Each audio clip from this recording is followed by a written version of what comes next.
É a aula 5, né? Parte 2, tá? A gente vai continuar falando sobre metais. É a segunda parte, então finaliza hoje, tá? A gente já falou sobre metais ferrosos, tá? Falamos toda essa parte aqui. A gente vai falar hoje de tratamento térmico. Nós vamos falar sobre os metais não ferrosos, que são alguns desses daqui, ó, alumínio, o bronze, o cobre e a prata. Eu escolhi esses daqui para falar, tá? Ok?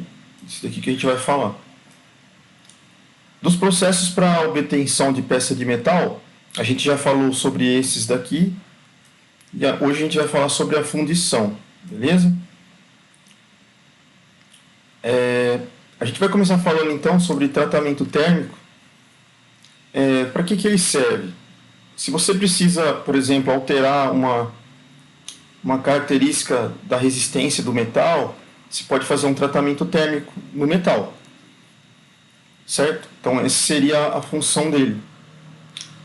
Então, vamos supor que você tem uma fase inicial de um processo de fundição, que é uma siderurgia, né? Você aquece o metal, depois você derrama ele para fazer um outro volume, com outras características, né? Então, você usa esse processo siderúrgico. Nessa fase inicial, após essa fase inicial, na qual pode ser obtidos diferentes teores de carbono do aço. Então, nessa fase aqui, você pode obter diferentes porcentagens de teor do aço. Então, após essa fase, dá-se outra etapa do processo, que é a transformação mecânica do material. Para quê? Para a obtenção de placas, blocos, chapas que vocês vão trabalhar, certo? Então, essa transformação mecânica do material, que é utilizado o tratamento térmico em cima do material, pode ocorrer de duas formas, tá? A gente fala ou a frio ou a quente. Então, você tem um material, você quer fazer uma transformação nele interna, para mudar as características dele, você pode usar uma transformação a frio ou uma transformação a quente. Uma transformação a frio é você fazer isso a temperatura ambiente. Então, por exemplo, você tem um material ali de aço, você vai martelar esse material na temperatura ambiente e mudar a estrutura interna dele. A outra é você elevar a temperatura dele e depois deixar resfriar, por exemplo. Isso vai mudar a estrutura dele também, interna.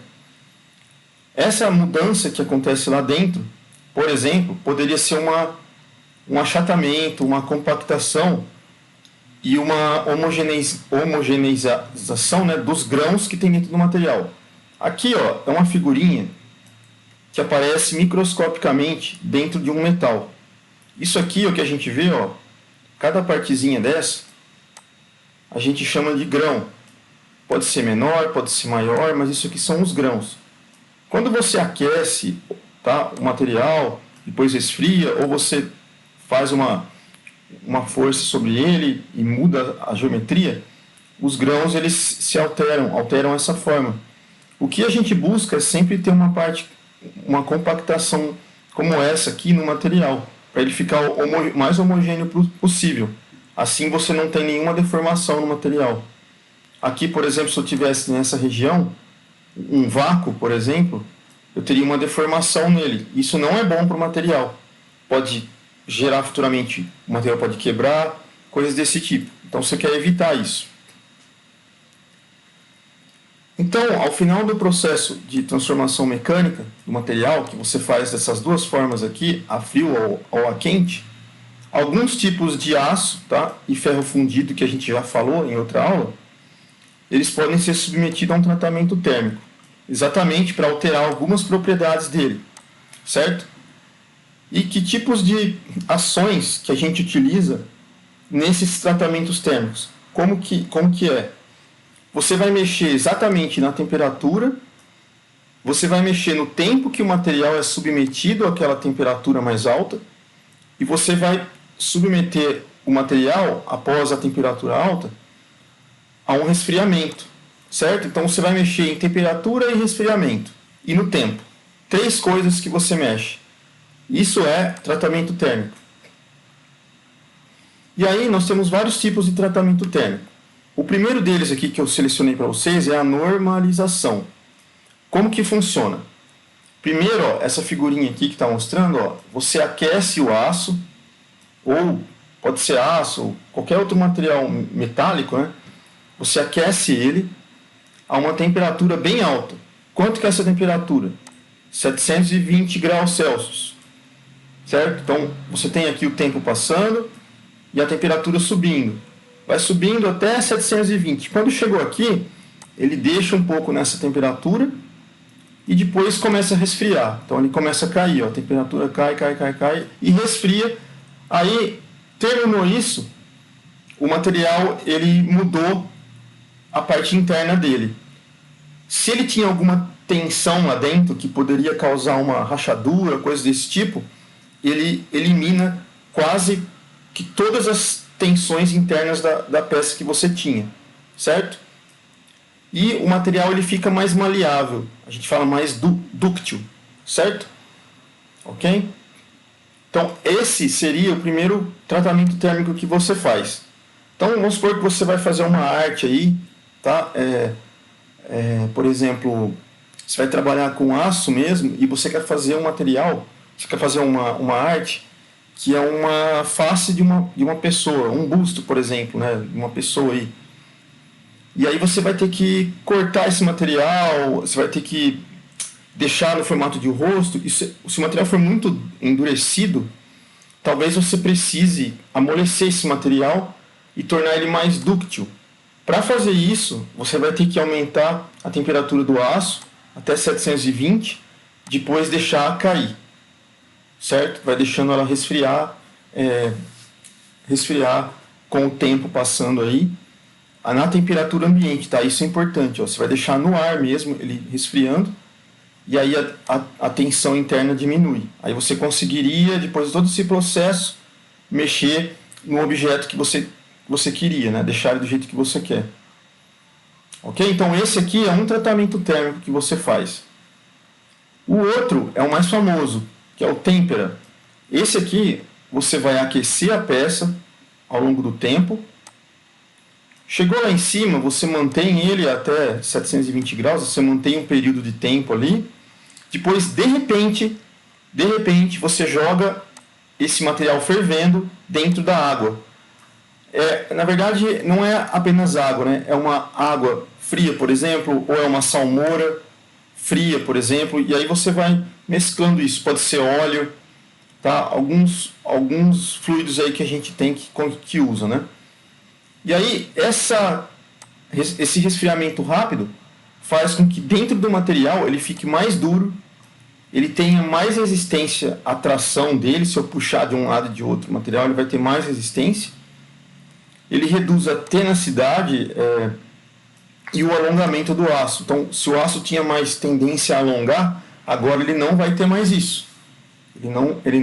A tendência de alongar ela diminui muito, certo? Então, essa é a têmpera. Isso aqui que passa nos filmes, lá quando o cara está fazendo aquela espada, né, batendo, aí ele joga na água, e aí sai aquele vapor, ele está fazendo têmpera. Beleza? É um processo para aumentar a dureza e resistência à tração, principalmente para uma espada, né, que precisa dessas características aqui. O outro tratamento térmico que você pode fazer é o recozimento. Esse daqui, ele é feito logo após o... Deixa eu ver se esse aqui é o próximo. O revelimento, perdão. O recozimento, ele é feito da seguinte forma. Então, você aquece também numa temperatura aí inferior ou superior a 720. Nesse caso aqui, ó, é superior, né, a 720. Aí ele fica um tempão ali no forno, tá?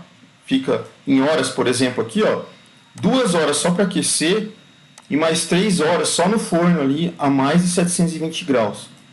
Chegou nesse ponto aqui, ele chegou nessa quantidade de 5 horas, ele tira isso do forno e deixa resfriar lentamente, tá? Você pode deixar esfriar na temperatura ambiente mesmo. Qual que é o objetivo disso? Se o material ele tem muita tensão interna, ele fica, por exemplo, quebradiço, ele tem essa tendência, né, de se tornar quebradiço, ele elimina isso, tá? Então ele faz com que as tensões dentro do material cessem, certo? Então essa é a característica desse tratamento, ele serve para isso. E o último tratamento que eu peguei aqui, tem mais, tá, pessoal? Tem um monte, mas eu peguei os mais famosos aí. O outro é o revenimento.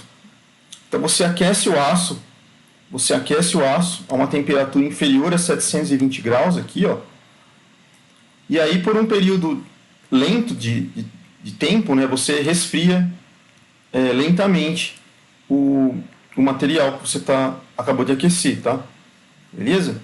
Então, o objetivo desse tratamento é posterior ao recozimento. Então, aqui o recozimento você faz ele, depois você vem com o revenimento e termina o processo.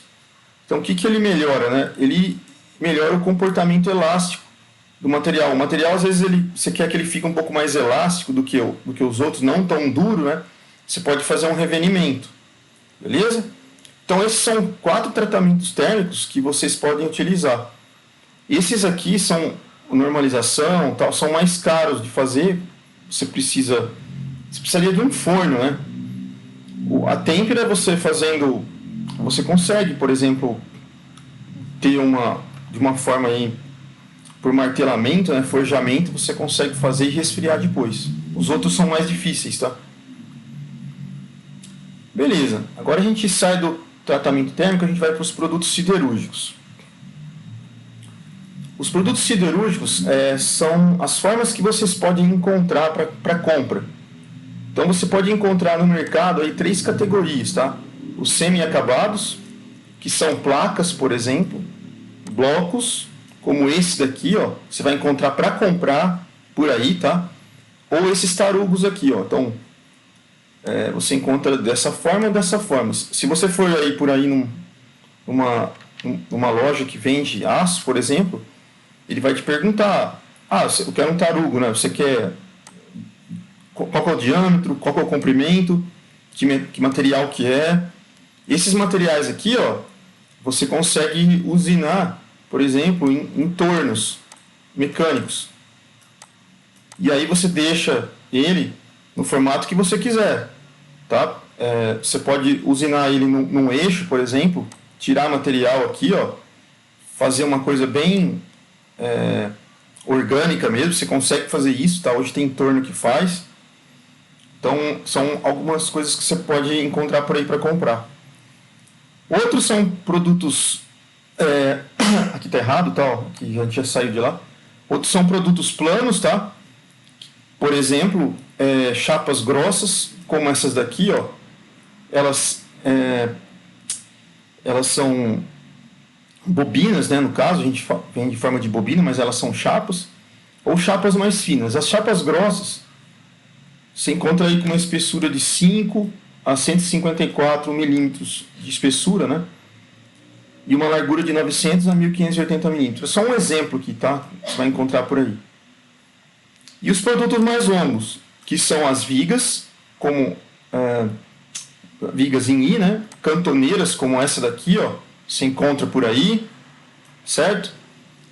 Viga em U também, ou arames, como esse daqui, ó. Então, você quer trabalhar com arame, pessoal, você encontra isso aí no mercado facinho, vem nesses rolos aqui, não é tão caro, né? Quando geralmente o mercado tem aqueles problemas de importação de aço, essas coisas, aí o produto ele encarece, né? Aquelas taxações que estão acontecendo agora no mundo aí, acaba encarecendo os produtos, aí você vai comprar um desse aqui, ele se torna mais caro, né? Então você tem que fugir dessa época, né? Então esses são os produtos siderúrgicos que a gente tem para você comprar por aí. Agora a gente vai falar dos metais não ferrosos. A gente falou dos ferrosos, tá? Aqui são alguns exemplos que você pode comprar para fazer a sua composição artística.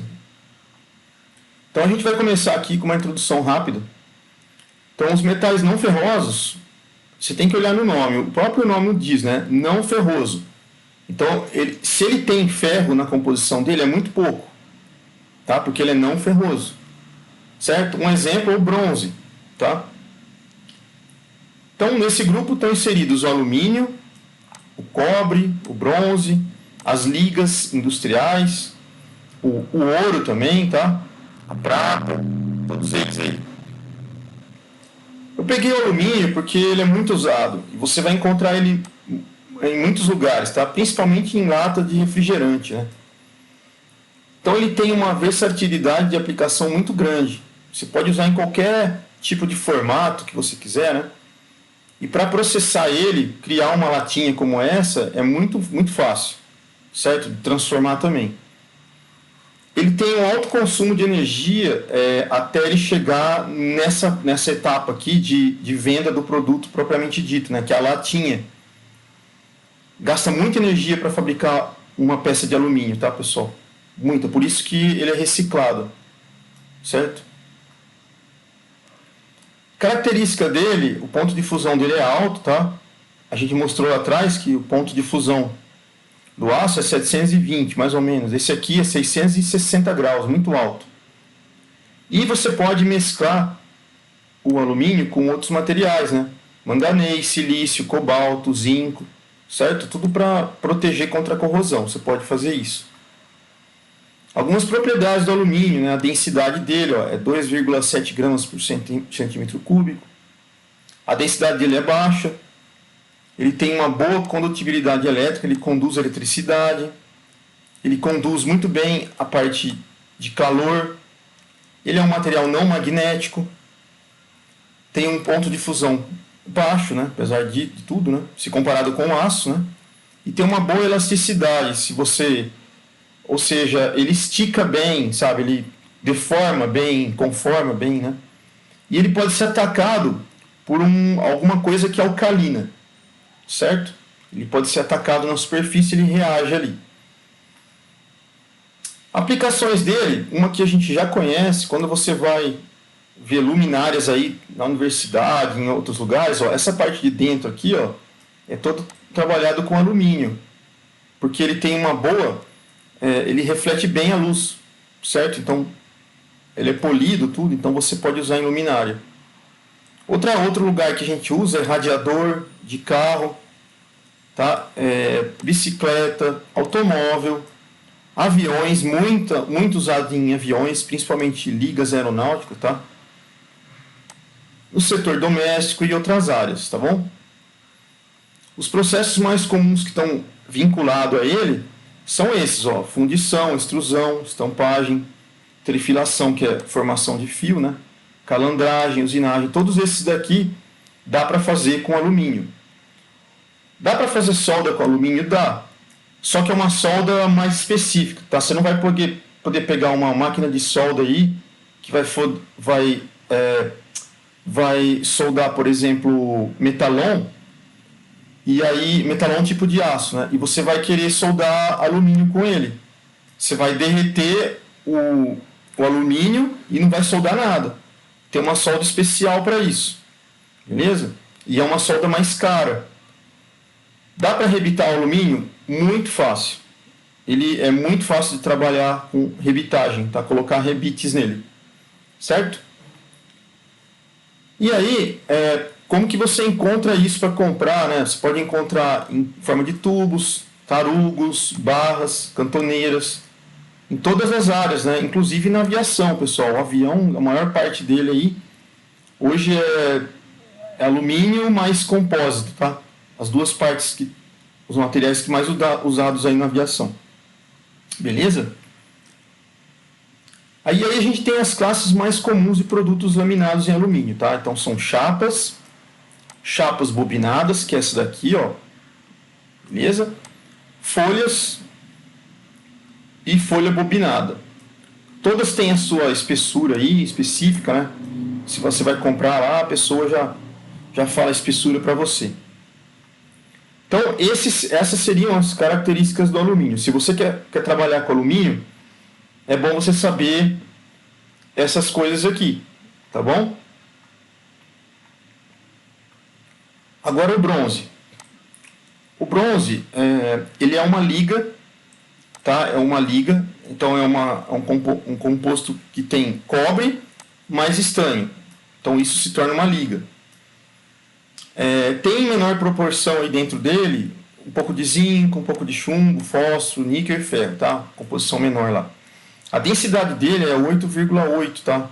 Então é menor que a densidade do alumínio, por exemplo. Onde eu aplico o bronze? Principalmente, pessoal, na área de hidráulica, onde passa água, né? Então, por exemplo, aqui, ó, uma flange, por exemplo, tá? Hoje está trocando tudo por tubulação de plástico, né? Mas antigamente a coisa era mais nessa parte de hidráulica, que era mais, vamos dizer assim, o pessoal usava mais metal, né? Não metal, né? Metal não ferroso, no caso aqui, metal não ferroso, né? Na parte hidráulica, então era muito usado, né? Agora está substituindo, né? Que mais? Coroas como isso daqui, ó, certo? Para movimentação de alguma coisa. Rotores, isso daqui, ó, passa água aqui, ele roda, certo? Buchas, que são isso daqui, essas pecinhas aqui, ó. Então todas essas peças aqui, principalmente na indústria de construção civil, indústria automobilística, indústria naval, tá? São bastante utilizadas. Indústria hidráulica, todas elas. Algumas propriedades do bronze. Então, ele tem uma excelente propriedade mecânica, tá? É fácil de cortar, por exemplo. Ele é resistente à corrosão, resistente a desgaste e fadiga do material. Ele é tenaz, então você trabalha bem com ele no corte, mas ao mesmo tempo ele é duro, tá? Então tem essas propriedades aí. A aparência dele também é boa, né? Aparência bonita, assim, né? Não é uma aparência que você vai olhar e falar, nossa, quero pintar isso daqui, né? Não. Processos mais comuns que estão vinculados ao bronze. Você consegue fundir o bronze, você consegue extrudar o bronze, né? Ou seja, puxar ele para formar um tubo, por exemplo.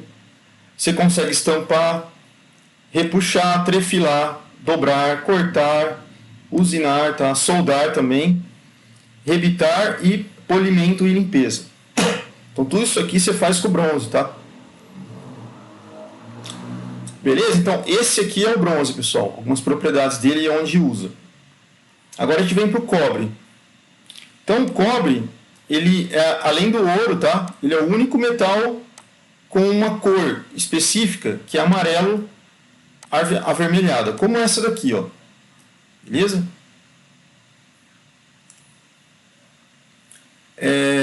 Aplicações do cobre, então, o que vem na cabeça, a primeira coisa é fio. Beleza? Então, fio para transmissão de eletricidade. Dá para você fazer, e eu já vi, o pessoal pegar fio para fazer alguns objetos de arte, sabe? Então, a pessoa vai lá no local, coleta bastante fio e faz um objeto de arte e vende. O pessoal faz isso daqui também, costuma fazer. Usa bastante em tubulação de água quente, conexão hidráulica também, além do bronze lá que eu mostrei. Fabricação de joias, bastante, tá? Usa bastante. E fabricação de solda. São algumas das aplicações que vocês podem ter aí, se você decidir trabalhar com cobre, né? Propriedades genéricas do cobre. Então, o ponto de fusão dele é muito alto, ó, em relação ao outro lá que a gente mostrou, né?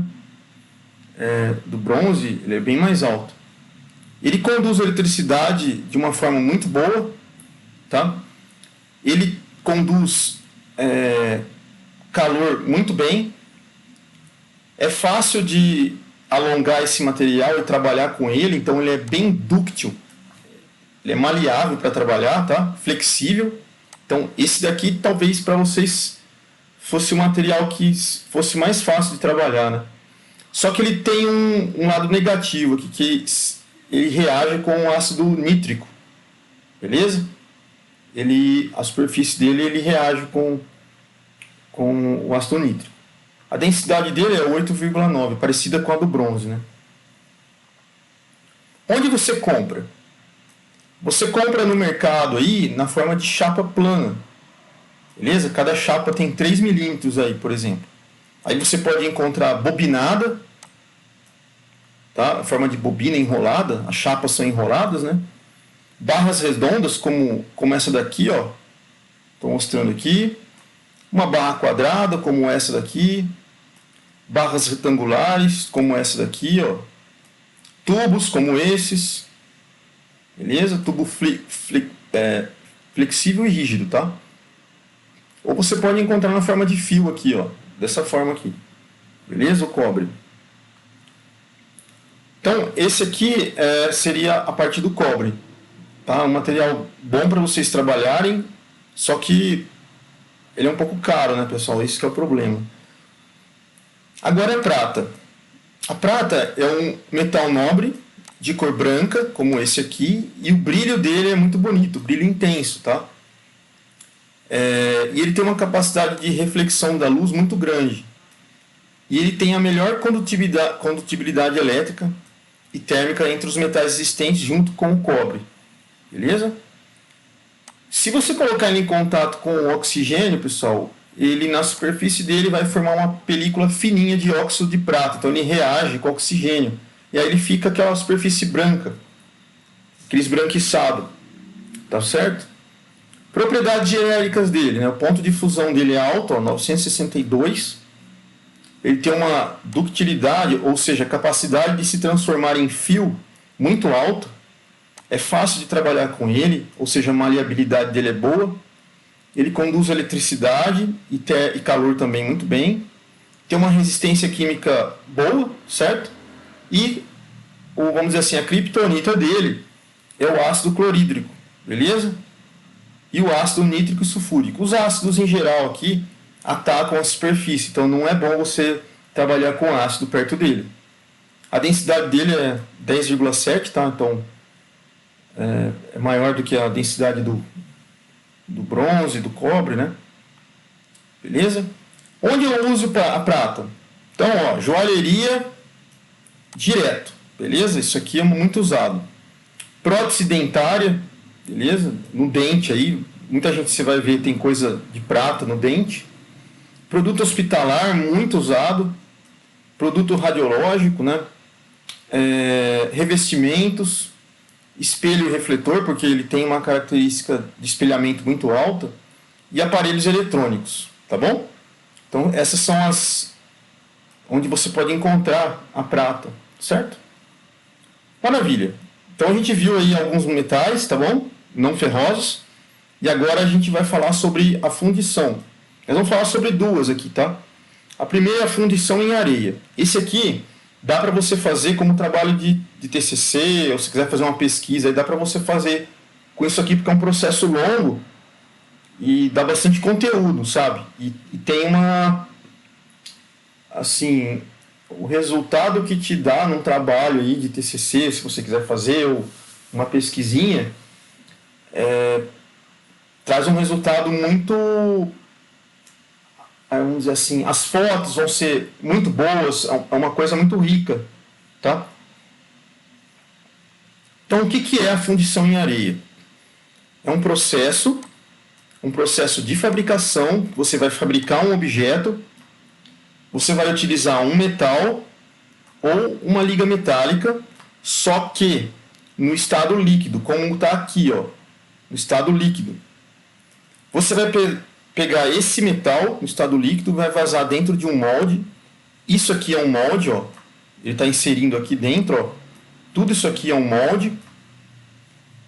E tem formatos e medidas já prontas, que você vai saber de antemão isso aí. Você não vai fazer isso aqui sem saber nada da geometria do seu objeto. Beleza? Qual que é a matéria-prima que você vai usar? A matéria-prima é metal, tá? Para a produção de peças. E você pode usar ligas metálicas ferrosas, tá? Por exemplo, ferro, carbono e não ferrosas. Liga de cobre, liga de alumínio, zinco, magnésio, certo? Quais são as etapas para a fundição em areia?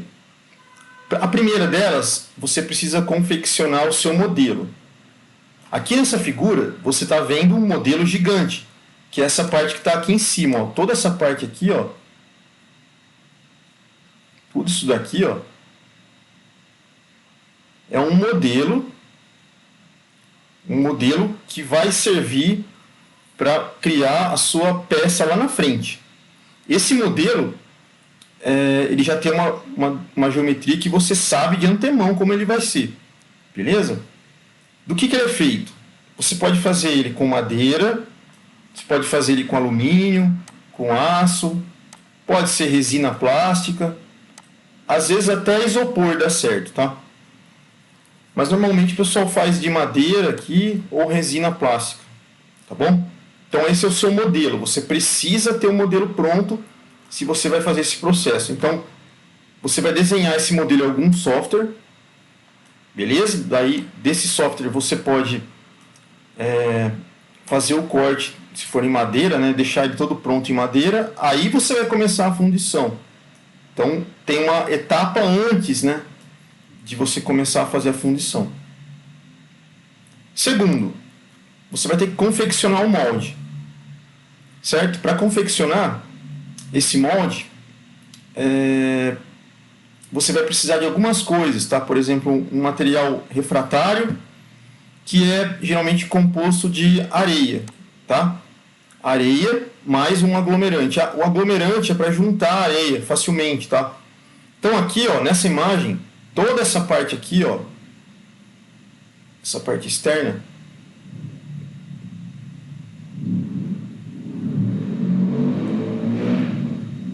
essa parte externa aqui, ó, é o aglomerante, a areia com um aglomerante. Ela vai ficar como se fosse uma massa, tá?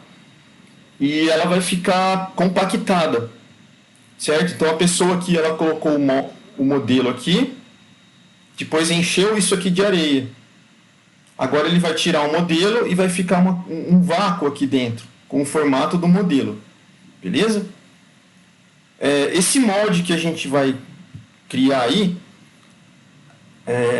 que no caso aqui está o modelo em cima, tá? Mas a hora que ele sair daqui, vai ficar esse vácuo aqui dentro. Vai ser preenchido o molde com metal fundido, tá? Metal fundido. Então ele vai entrar aqui nessa área, beleza? Aqui é um exemplo da confecção do molde, né? Então vocês estão vendo o molde dentro, né? Então tá toda a parte do compactado de areia mais aglomerante aqui, ó. Toda essa parte aqui, né? Aqui a parte vazada, né? E aí vai ser colocado aqui dentro o material, o metal fundido. Ele vai entrar aqui e vai ocupar toda essa região, ó. Toda essa região. Beleza? Terceiro passo, confecção de machos, tá? O que é um macho aqui, né, nesse caso? Não é o termo popular, né? É outra coisa aqui. Macho é um dispositivo que é feito também com areia, tá? E um aglomerante aí. Tipo isso daqui, ó, tá? Ele tem a finalidade de formar vazio, furos ou reentrâncias na peça, beleza? Eles são colocados no molde antes de que seja jogado o metal líquido. Então tá aqui. Então o macho é um dispositivo que vai criar vazios nas peças. Então, por exemplo, ó, eu tenho aqui uma caixa. Essa caixa, ela tem um volume vazio aqui, ó, que é indicado por esse objeto que está em branco aqui dentro, tá? E essa parte em azul claro, ele é o macho, ele vai criar um vazio dentro da peça. Então aqui eu teria a minha peça montada, só que dentro, onde está em azul, tem esse objeto que a gente chama de macho, que vai criar o vazio dentro dela. Então essa peça, no final das contas, ó, ela vai ficar vazada aqui, ó. Só que ela só vai poder ficar vazada se eu tiver um objeto que chama macho, que vai dentro dele aqui e vai criar o vazio dentro, certo? Então, para isso que vai servir a confecção de machos aqui, certo? Beleza? Só faltou uma coisinha aqui, pessoal. Isso. Faltou as aplicações da fundição em areia, tá? Onde eu vou usar aplicações de fundição em areia? Você pode construir desde hidrantes, que você vê na rua por aí, tá? Hidrante. Uma base grande para máquina pesada. Motor de carro, por exemplo. tampa de bueiro, torneira, válvulas, tá? E entre outras peças aí, todas elas são feitas com fundição em areia. Essas peças aqui, por exemplo, ó, deixa eu marcar aqui. Essa peça aqui, ó, poderia ser um bloco de motor, certo? Então ele tem esse formato aqui, ó. Essas peças feitas com fundição, essas daqui também, ó, certo? Qual que é o ferramental que eu vou usar para fundição em areia, né? Basicamente, você vai precisar de duas caixas, ó, uma caixa superior e uma caixa inferior. Pode ser, elas são em madeira, tá? Uma caixa em madeira. Você vai precisar dos moldes, certo? Os moldes aqui seriam essa parte aqui, ó, de dentro. Só que os moldes você vai fazer em areia. Você vai precisar dos machos, sabe? Que são peças que você pode criar depois, e você vai colocar dentro das peças para criar os vácuos e vazios. E aí tem algumas consequências de você construir tudo isso, que é o maçalote, que é um reservatório de metal líquido. Tipo isso aqui, por exemplo, é um maçalote. O que acontece? Quando você enche isso aqui com metal fundido, dentro onde você quer que o metal fique, existe contração do metal. Conforme ele vai saindo quente de um lugar e vai para um lugar mais frio, ele contrai. E essa contração cria vazio ou vácuo dentro da peça. Você não quer uma peça cheia com um vazio lá dentro, com um buraco. Você não quer isso. Então você usa esse maçalote como uma técnica para compensar a contração do metal quando ele está se solidificando, tá? E tem os canais de vazamento, que são esses pequenininhos aqui. Então esse ferramental aqui, ó, é o que você vai usar para fazer a fundição em areia. Beleza? Outra coisa, na confecção aqui do modelo, esse daqui, por exemplo, ó, você pode utilizar, deixa eu ver se isso, a confecção do molde, perdão, você pode utilizar areia sílico-argilosa sintética, tá? Ou a gente chama de areia verde, é um tipo de areia aí, tá? Mais argila, mais água.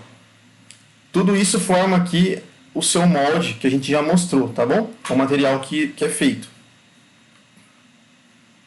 Então aqui o processo de utilização dos machos, né? Então você tem a caixa de areia aqui, essa parte do material que está branco aqui, né? Seria a parte que vai ser preenchido com metal, e dentro aqui vai ficar vazado, a partinha azul, né? Seria o macho em si que vai ficar o material vazado.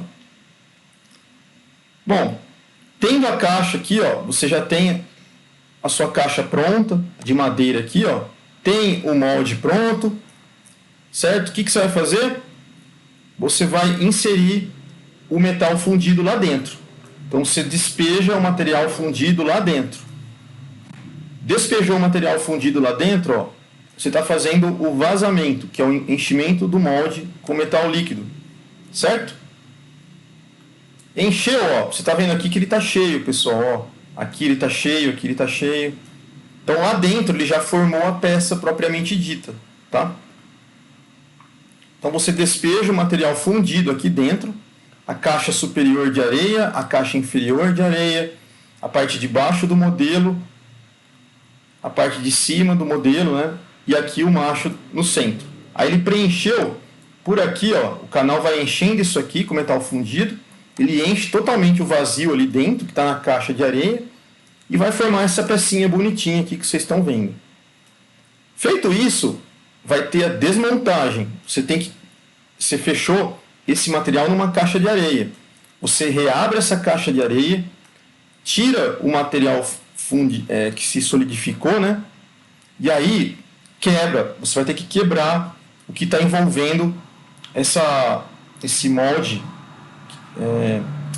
esse material que estava envolvendo aí o material metálico, tá?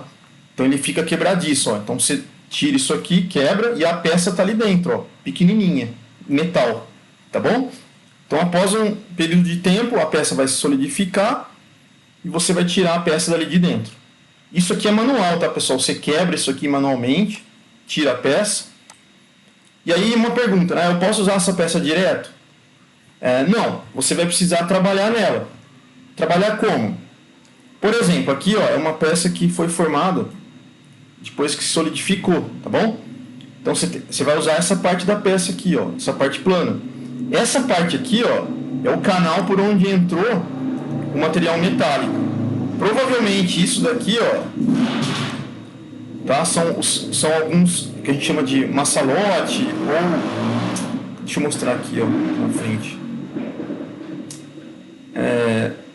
São canais de vazamento como esse aqui ou maçalotes como esse aqui. Beleza? Aquela que serve para a contração do material, né? Quando ele se solidifica. Então tudo isso aqui ó, você vai ter que cortar.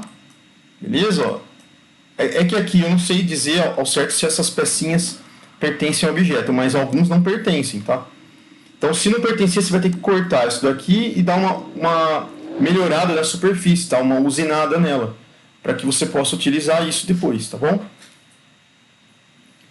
Então, um resumo aqui das etapas, ó. Então, você tem aqui em cima o modelo do seu objeto em madeira. Aí você vai levar esse modelo para dentro de uma caixa de madeira, ó. Tem a caixinha de madeira aqui, ó, bonitinha. Você vai colocar esse modelo aqui dentro, vai encher com areia, certo? Aí você vai destacar essa parte de cima aqui, ó, e ela vira isso daqui, ó. O modelo fica aqui em cima, tá? E a caixa fica cheia de areia aqui, certo? Aí o que você faz? Você vai pegar uma outra caixa de madeira, a número 2, e vai colocar ela em cima da primeira. Então uma caixa vai vir aqui em cima, ó. Vai ficar desse jeito aqui. Nessa caixa, você vai deixar aqui um outro modelo em areia, em madeira, tá? Que é essa parte aqui, ó, que ele vai virar o que seria o alimentador por onde você vai inserir o metal fundido. Você vai colocar o metal fundido por aqui, tá? Beleza? Então, fez isso aqui, pôs essa parte do molde de madeira aqui, encheu com areia de novo, tira esse molde, vai ficar vazio aqui, como está esse objeto aqui. Isso aqui, ó, é um vazio de um canal de vazamento, tá? Para ele poder contrair, tá? Poderia ser um maçalote mesmo. Beleza, aí você vai ficar com essa condição aqui, ó. Apenas a areia aqui, esses elementos vazados, né? Não tem nada aqui. Aí você vai dar uma largada nessa superfície, tá? Pro ferro fundido aí, ele entrar melhor aqui, tá? Então uma largada aqui e uma largada aqui. A parte de baixo, você tira a madeira, ó, ele tira isso daqui e une novamente as duas caixas, ó. Ele só tira a madeira antes, ele tira essa parte de cima, tira a madeira e forma isso aqui que a gente está vendo, ó. Aí o que ele faz? Ele vem aqui com o metal líquido, derrama aqui e o metal líquido vai preencher toda essa parte, ó. Beleza? Essa parte aqui é para despejar o metal líquido e essa parte aqui é para compensar a contração do metal aqui dentro. Beleza? Que seria o maçalote aí. Então tá aqui, ó. No final, a peça que você vai tirar abrindo a caixa é essa daqui. Essa parte você vai cortar, essa parte não interessa para você, essa parte você vai cortar também não interessa para você. A peça que você quer de metal é essa daqui. Certo? Aqui tem uma figurinha, né? Coloridinha, que você coloca o metal, ele vai entrar por aqui, ó. Vai preencher toda essa parte. Isso aqui é o maçalote, que é para compensar o metal de contrair, né, de solidificar tudo. E aí você abre a caixa e tira o seu materialzinho, que é isso aqui que você quer, ó. Beleza? Ah, dá para fazer isso no ateliê? Dá para fazer. Você vai precisar de uma caixa, vai precisar de areia, vai precisar do modelo, e vai precisar de um metal fundido, né? No caso aí, você poderia usar estanho, que talvez é o que dê mais para utilizar. A gente aí que o ponto de fusão dele é mais baixo, né, do que os outros, daria para fazer. Dá para fazer numa escala bem pequena, tá? Uma escala bem pequena, poderia fazer. Aqui o resumo das etapas, né? Então você coloca o metal líquido aqui, ele preenche aqui, fica a sua peça pronta, o resto você corta e tira a peça que você queria, tá bom? E aqui é um resumo das etapas, né? Desde lá do comecinho, ó, até você ter as peças aqui, ó. Certo? Beleza, então essa aqui foi a fundição em areia. Agora a gente vai ver a segunda. Tem mais processo, pessoal, tem um monte de processo, tá? Eu estou falando aqui as duas que talvez sejam mais legais de fazer aí. A fundição em cera perdida. Essa daqui, ela é bem, vamos dizer assim, industrial, né? Onde eu posso aplicar esse tipo de fundição, tá? Peças muito pequenininhas, tá? Com peso em torno de 2 gramas aí, ó. Ou peças maiores, de 50 quilos de peso, de massa, né? Beleza? Eu quero um acabamento superficial e uma elevada precisão quando eu produzir essas peças. Por isso que eu vou aplicar isso daqui. Onde eu aplico esse tipo de processo? Por exemplo, hélices e turbinas, engrenagens, próteses ortopédicas, tá? Peças para máquinas, bloco de motor, etc. Essas aqui são peças que a gente obtém, ó, com esse tipo de processo. Como que é a descrição do processo, né? Então, primeiro, eu vou precisar construir o que a gente chama de matriz. Então, por exemplo, eu tenho, por exemplo, blocos de aço aqui, por exemplo, ou de alumínio, como esses aqui, ó, que eu monto esse bloco e dentro vai ficar um espaço para eu criar um modelinho, que é esse daqui, com cera. Tá? Eu vou criar um modelinho com cera. Então isso aqui é um modelo de cera. Certo? Só que eu faço, por exemplo, 300 modelos desse de cera. Pego esses modelos e vou ligar numa árvore, que é essa aqui, ó. Ela tem um eixo central e tem pinos aqui, ó, que eu vou conectar esses objetos de cera aqui, ó. Todos eles conectados, como se fosse isso daqui, ó. Beleza? Tá aqui o eixo central e os objetos que eu quero, que são de cera, que eu quero reproduzir, tá? Tudo de cera, tá bom? Em seguida, o que eu faço, né? Não, a próxima etapa seria aqui na frente, tá? Mas eu vou só fazer o seguinte. Essa etapa número 1 aqui, ó, que é a criação do objeto em cera, tá? De um elementozinho, como que funciona? Eu tenho moldes já prontos, ó. Beleza? Supondo que isso aqui fosse de alumínio, meu molde, eu fecho esse molde aqui e despejo aqui dentro a cera derretida. Abro, espero secar, né? Retiro esse objetozinho, ó. Você vai ver que ele já tem uma ligação aqui. E eu conecto numa árvore, que é essa árvore que eu mostrei aqui, ó. Conecto nessa árvore. Só que eu tenho 300 objetos desses, né? Aí vai ficar esse formato que vocês estão vendo, ó. Então tá aqui. Conectei todos esses objetos na árvore. O que eu vou fazer agora? Eu vou ter isso daqui, ó, tá? O que eu vou fazer? Eu vou pegar todos esses objetos que estão na árvore e vou fazer com um banho numa cerâmica líquida, certo? Cerâmica líquida. E vou submeter em seguida. Então eu molho aqui isso aqui numa cerâmica líquida, certo? Várias vezes aí, tá? Aqui nesse caso essa outra imagem é branca, mas é a mesma coisa. Eu pego essa árvore e molho isso aqui várias vezes, ó, e retiro isso. Em seguida eu vou aplicar esse material embebido em cerâmica líquida num material refratário. E eu posso fazer isso quantas vezes eu quiser. Então isso aqui, ó, que acabou de sair daqui, ele vai sair daqui e vai para um material refratário, que é areia com zircônio. Areia, por exemplo, que é um material refratário com aglomerante, tá? Areia com aglomerante. Aí eu jogo isso daqui, ó, aqui dentro. Beleza? Então você tinha cerâmica e aplico esse objeto embebido em cerâmica aqui dentro no material refratário. Aí eu tiro esse objeto daqui. Então o que eu tenho até agora?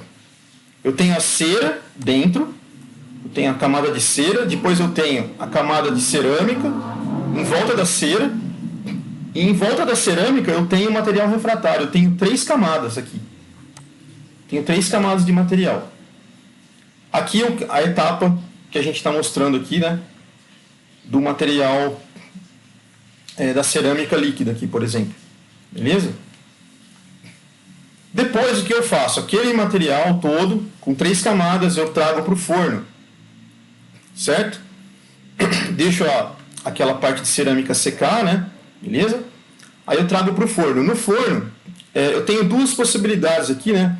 Eu vou trazer para o forno e vou trazer para a autoclave, que ela retira o vácuo, tá, do objeto. Ela faz retira o vácuo do objeto. Então o que eu vou fazer? Eu vou aquecer esse objeto e a cera que tinha lá dentro desse objeto vai derreter. E o que vai acontecer lá dentro? Lá dentro vai ficar um canalzinho livre, ó. Certo? A cera que estava lá dentro no forno vai derreter, vai sair por aqui. E todo esse objeto dentro vai ficar um canalzinho, ó. Certo? Ou seja, fora vai ficar um material refratário, endurecido, e dentro vai ficar um vazio, que era a cera que derreteu lá no começo. Tá bom? Aqui o molde sem a cera, né, queimado no forno, né, a temperatura elevada para endurecer o objeto. Então eles estão descansando aqui, ó. Daí o que você faz? Manteve o material já está pronto, tal, né? Você vai quebrar isso daqui, ó. Você vai quebrar tudo isso daqui, esse material refratário, e aí ali dentro vai ficar esse objeto aqui, ó, que seria um molde, certo? Com o material que ficou aqui dentro, certo? Isso, perdão. Perdão, falei besteira aqui, pessoal. Só um minutinho. Isso. Então, ó, desculpa. Você tem isso aqui, ó, perdão. E aí o material esse aqui que secou, né, que foi pro forno lá, a cera saiu. E aí isso daqui, ó, que ficou vazado lá dentro, tá? Vai ser isso daqui, ó. Então você tem um objeto que está lá dentro vazado, tá? Aqui o material refratário secou em volta, tudo isso. Aí o que você vai fazer agora? Você vai vir com o seu, se você for trabalhar com estanho, com prata, com aço, etc., você vai jogar esse líquido, material fundido, aqui dentro, no material refratário. Ele vai ocupar todo o volume aqui dentro do objeto, inclusive essas partes circulares, ó, tá vendo? E aí você vai esperar secar. Isso aqui secou, você vai quebrar esse molde aqui, ele quebra, tá? Como está mostrado aqui, ele quebra, você tira essa parte do material refratário, dá uma limpada nisso aqui, se precisar dá uma usinadinha leve, e aí você tem o objeto como esse daqui, ó. Beleza? Aqui é só a parte do elemento, do metal líquido sendo jogado aqui dentro do molde, né? Aí ele quebra a casca e forma o objeto que você queria. Beleza? Essa etapa é muito detalhada, né? São várias camadas que você tem, então ela dá um certo trabalho.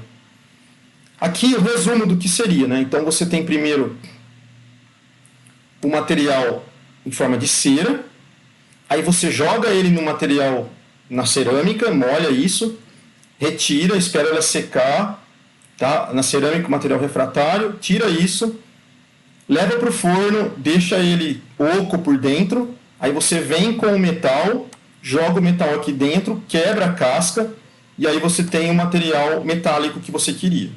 Beleza? Então essas são as etapas, ó, todas elas, resumidas aqui. Beleza?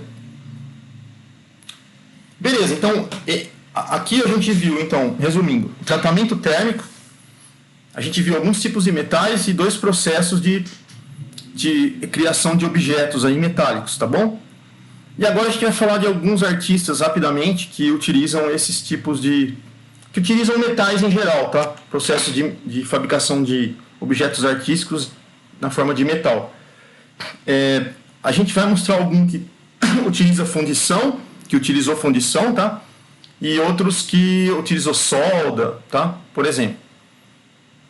Alguns aqui não são tão conhecidos, tá, pessoal? Mas é interessante você ver o que a pessoa fez, né? Esse aqui é um artista plástico de Curitiba, Gabriel Placek. Ele fez esse objeto aqui, que é uma moto, né? Ele utilizou objetos que já estavam prontos. Por exemplo, essa parte aqui, ó, poderia ser uma parte de uma bicicleta. Parte de bicicleta, tá vendo? entre outros, né? Tubulações aqui, ó. Ele foi juntando isso, ele provavelmente soldou isso daqui, foi soldando tudo, né? Depois ele fez uma pintura aí e formou essa motocicleta. Ele foi exposto lá na Arte em Metais, no Casarão Juca Antunes, né, em Curitiba, ó. Certo? Então isso aqui é uma coisa que você pode fazer, pegar vários tipos de metais, soldá-los e ter um produto como esse. Esse outro aqui já é um americano, tá? É o Brian Mock, é um escultor americano. Então ele usa materiais que são descartados, né? Principalmente metais, para construção de objetos de arte, como esse daqui, ó. Você vê umas peças bem pequenininhas mesmo. Provavelmente ele solda também, mas fica bem legal o resultado final. Outro artista que eu encontrei aí, né, o artista plástico Zé Vasconcelos, ele trabalha com esculturas feitas de aço inoxidável, material caro, e também ferro reciclado, certo? Ele é apaixonado pelo campo e já produziu várias obras aí com cavalos, né, como essa daqui, por exemplo, ó, parece que ele está em movimento, né, ou essa daqui. Esse aqui é muito famoso aí, você já deve ter visto isso aí no estudo de artes aí, né? É o Umberto Bottioni, que é um pintor e escultor italiano, tá? O movimento que ele seguiu é o futurista, tá? Então é um futurista italiano. Ele tem esse trabalho aqui, né? Formas únicas de continuidade no espaço. Então é uma escultura futurista, né? Do artista. Ele fez inicialmente esse trabalho em gesso, depois ele fez o trabalho em um trabalho póstumo, né, em bronze. Esse trabalho aqui é em bronze, ó. E fundição, pessoal. Ele usou fundição aqui, ó. Certo? Então dá para utilizar muito a parte de fundição nessa parte de artes, tá? Isso aí tá em museus de todo mundo aí, tá? Essa obra é muito conhecida, tá? Aqui a gente tem o Spider, né, de Louise Bourgeois, eu acho que é assim que fala, né, de 1996. Ela tem 10 metros de altura, pesa 10 toneladas, tem formato de aranha, tá? E ela foi vista em primeira vez na 23ª Bienal de São Paulo. Tem mais aranhas dessa, tá? São 6 no total aí, de bronze. Então a artista plástica criou na década de 90. Então hoje a maior delas fica ao lado do Tate Modern, em Londres. A escultura já ficou 20 anos em exposição lá do Museu de Arte Moderna Humana, em São Paulo, e também no Instituto Inhotim, tá? Perto de Brumadinho. A obra, que pertence à coleção Itaú Cultural, seguiu em maio de 2019 para a Fundição Iberê Camargo, né, em Porto Alegre. Beleza? Então essa aqui é uma obra feita aí em bronze. Essa daqui, o Balloon Dog, Jeff Koons, né? Tem gente que odeia a obra dele, tá? Porque ele usa aço inoxidável, né? Ele faz um acabamento, que vocês estão vendo aqui, impecável, né? Espelhado, né? Então parece que é real, parece que é bexiga mesmo, né? Mas é metal, né? Aço inoxidável. Ele cria animais como se fossem feitos com balões, certo? Mas esse artista é bem consagrado aí, conseguiu consagração aí nas obras dele. Em 2013 aí, ó, essa obra foi vendida em leilão por 58 milhões de dólares, tá? Um recorde mundial para um artista vivo, certo? Temos aqui a estátua da Liberdade, aqui faltou trocar o nome aqui embaixo, tá? Então a icônica estátua nova-iorquina, né, é praticamente uma parada obrigatória para quem vai para Nova York, beleza? Ela foi presenteada da França para os Estados Unidos, tá? Ela foi projetada por Bartholdi e construída por Gustave Eiffel, certo? A peça tem 204 toneladas e 93 metros de altura, certo? Então ela também foi feita em metais, certo?